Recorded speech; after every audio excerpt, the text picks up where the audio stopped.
COVID to the recent rounds of severe weather, there have been plenty of factors to raise our blood pressure.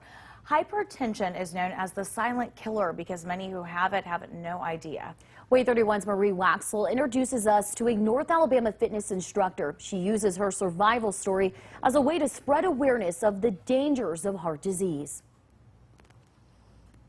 It used to be about how far could I push myself, how competitive I was. Angie Mayo is a self-proclaimed health fanatic. I'm the gym rat, the person everybody comes to. So, well, what do I do about this or this? That's me.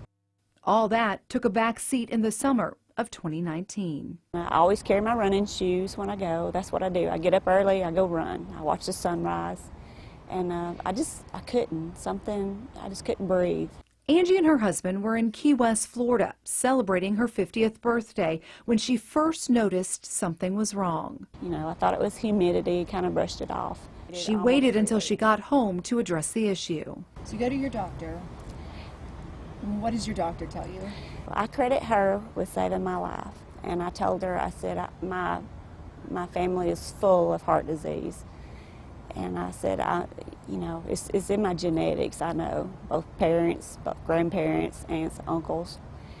And I said, my grandfather died doing a stress test in Birmingham. Instead of a stress test, she was referred straight to a cardiologist. So I talked to the cardiologist, and he, you know, I had no blood pressure problems, I had no cholesterol, I meal prep, I eat right. He said, you're just not a candidate for it. And I said, something's not right. From the outside looking in, Angie was a picture of health. So he said, well, we have a simple test. It's inexpensive, it's quick, and it's called a calcium heart score test. The procedure is a two-part scan, with and without dye. However, Angie's test was over just as quickly as it started. And they pulled me out. Everything got really quiet. I could hear the doctors talking, and they wouldn't even put the dye through me. My numbers were not even on the scale. It goes from like 100 to 1,000, and I was like, I forget, like 1,300. I was off of the scale. They scheduled her for a heart cath the very next day. I was scared to death, you know. I thought I had been preventing that my whole life. The next procedure revealed Angie had a hard calcium buildup. So they kept me in the hospital, and we did open heart surgery the next morning. I had quadruple bypass. While genetics played a big role in Angie's story, she said the bigger lesson here is the importance of taking control of your heart health. When I moved to Alabama, I was really struck by how early onset people are having serious complications from untreated risk factors, heart attacks in their 30s, strokes at a young age.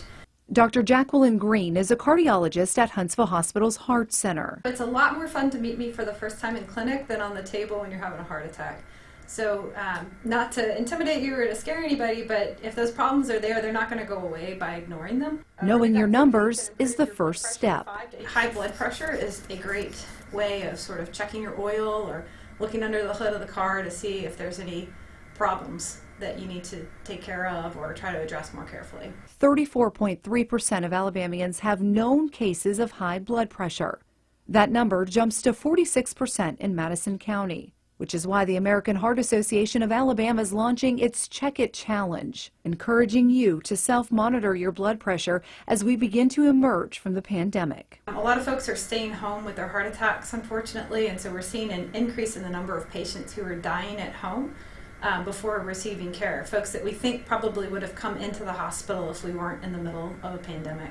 The most recent data released from the American Heart Association shows heart disease remains the #1 cause of death among men and women worldwide and will likely be impacted by COVID-19 for years to come. We're really seeing both sides of the coin. I think it's hard to know what things are going to look like in a couple of years. You just bring the app, open the app, and put the cuff on. That's the hardest thing I've ever done, you know. I'd never really had a major surgery. I mean, you can't walk by yourself, and you wake up and you've got tubes coming out of you and a big set of stitches on your chest. Today, Angie continues to lead a heart-healthy lifestyle. Now it's more of what best gives me longevity in my life. Stay mobile, but it's not really about the way I look or being competitive anymore. Using her story as a way to encourage others to put their health where their heart is. If you even think, that there's some kind of problem, make sure you talk to your doctor. And even if your doctor, or if you don't have a doctor, you can go schedule that heart score test. It's simple. And it's what saved your life. It saved my life. Marie Waxel, Way 31 News.